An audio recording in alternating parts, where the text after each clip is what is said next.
So be honest. Are you actively pursuing your health, or are you just kind of sitting back and letting the doctors take care of it all? Hi, I'm Teresa, and welcome to my channel. Since a young girl, I had to actively pursue pain relief. I thought that over time that I'd get over this, that I wouldn't have ankylosing spondylitis anymore, and the pain would go away. That was when I was 15 it started, and now I'm 60. Actually 62 this year, and the pain has not gone away. I am so thankful that I was introduced to the cannabis plant, even though it was just to get high with a few friends when I was in high school. But I am so thankful that I was introduced to this plant, because I wouldn't have had the care and the health that I've had these last 40 years without it. The last few years I've gone through cancer again, and there again, now that I have neuropathy, having to deal with chemo treatments and all of the emotional background and instability of your body at that time, again, it has been a life-saving plant. So today, I would like to introduce to you the simple compounds of THC and CBD in a very basic form, and what they do and how they might be able to possibly help you. Because as I know, and doing my research in previous videos, we are of a society where pharmacare or pharmaceuticals are our medicine, and of being senior age, polypharmacy, or that being on 5 or more medications at one time, is our future. It's our now and it's our future. Well, I'm here and happy to tell you that I am not on a multitude of medications. I could be, but none of them worked. The only one that I could depend upon was cannabis. Now, how did cannabis work for me? In the early days, I had no idea. I was just sparking it up with my friends and realizing I was a different person on the other side. I think back then, it wasn't about pain. Again, I was sitting back with my buddies. So I seen it change my mood, because I have had emotional things I've had to deal with in my life, or conditions. So I did notice the change in mood almost immediately. And not just when I was high, but the lingering effects afterward. As I got older and started to focus in more, and especially as I had children, so while I was pregnant, I wasn't using, and then you'd get back onto your medication again. And that's when I really started to hone in more and more on what this plant, this very magical medicinal plant, could do for me.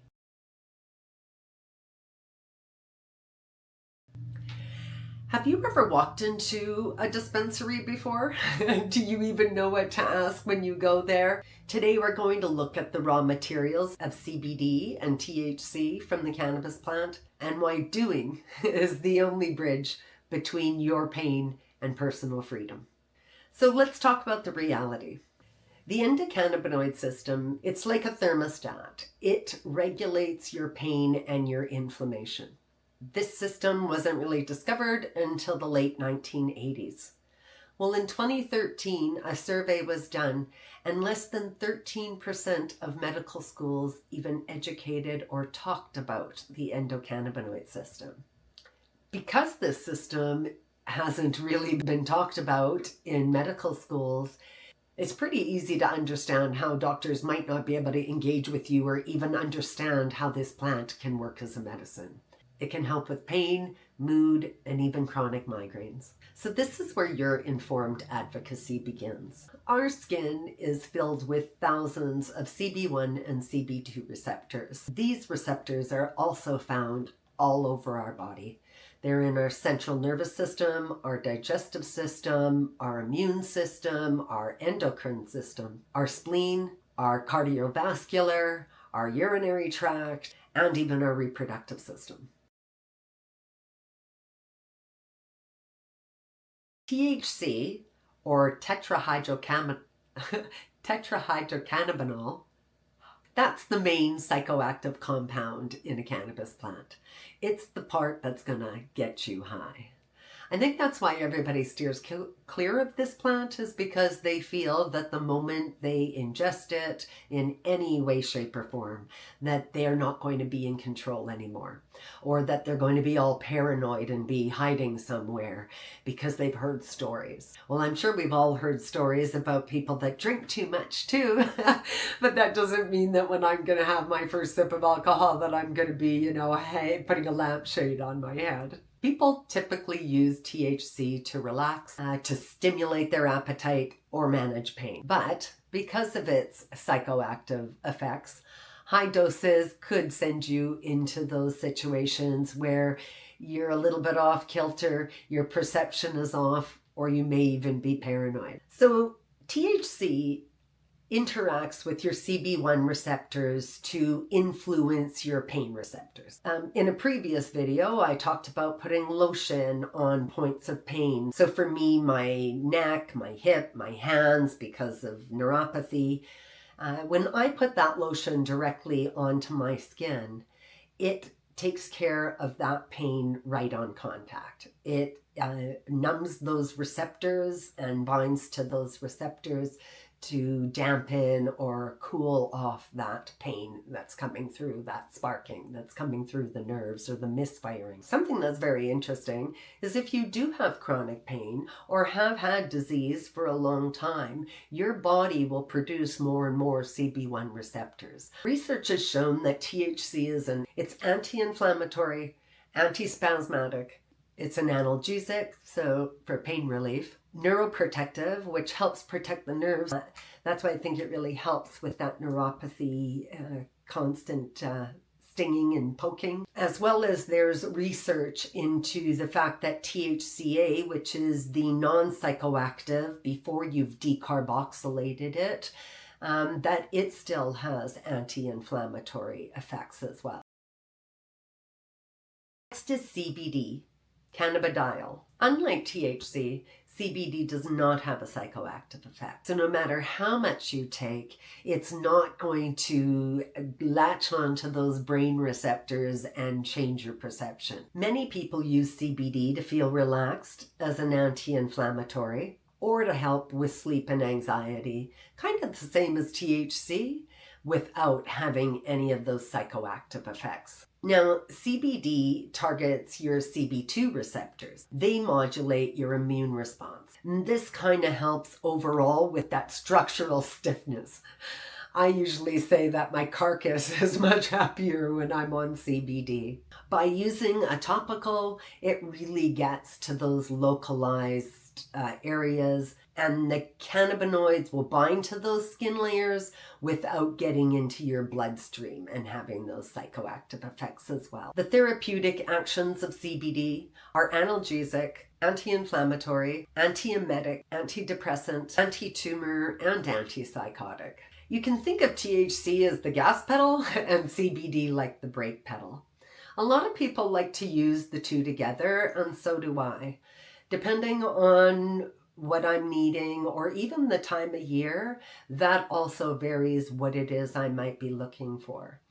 So as I said, think of THC as your gas pedal. So if you need the THC because you need that targeted and intense pain relief, you can also use CBD to pull down that psychoactive effect of the THC. So the two can work together. They come from the plant together and they're there to help us in the same way. So don't think that the moment I'm using that, I can't use that. The moment I'm using THC, I'm off in Neverland and there's no way to bring me down. I can use the two together so that I'm getting the ultimate pain relief as well without the psychoactive effect. They call that the entourage effect, where we're using both elements of the plant to work to our best advantage. So now I often saying doing is better than thinking about it. I never thought a building into existence. I had to get out there and do something. Even with my own life and my own health, I couldn't just sit and wish my pain away. I tried different things because it was that bad, and what the doctors were giving me wasn't working. So now it's time for you to put out a little bit of effort. Now it's time to get you out of that position of being scared and not knowing what to do. And the first things I started with was writing down what I was looking for. Pain relief, relief from stiffness,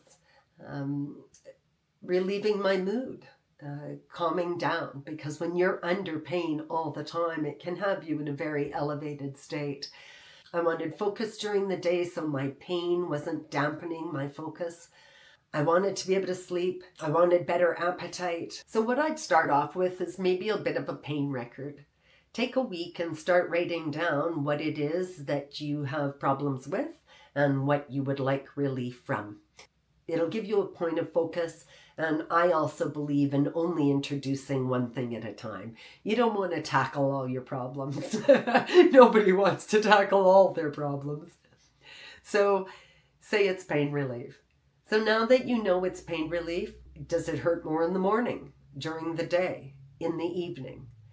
That will help you focus in on, you might want CBD more during the day so that you have more focus, and you're more apt to use THC at night when you're going to bed. So if there are any psychoactive effects, it's not bothering, how you might be relating to other people or how you feel other people might be seeing you. It's really no different than if you've had to take any of the strong opioids that there are out there. It says right on the container, you're not to be operating a vehicle.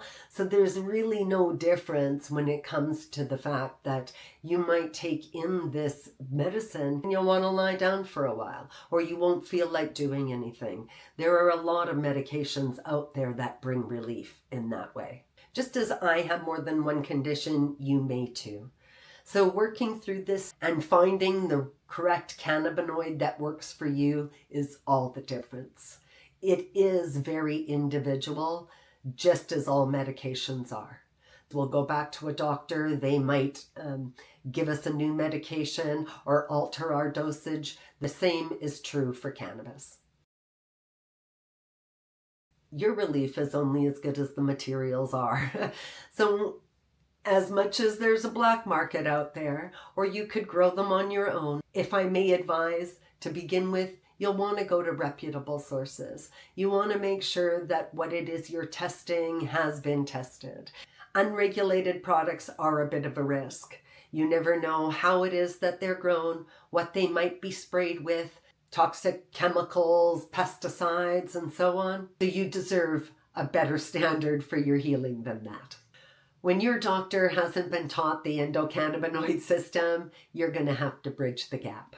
If you found any of this helpful, please hit the subscribe button. And I'd love for you to comment below if you've tried CBD, THC, or even both. Has the entourage effect worked for you? I'd love to hear about it. I thank you so much for watching today. And remember, be kind to yourself. Until next time, take care and talk soon. Bye for now.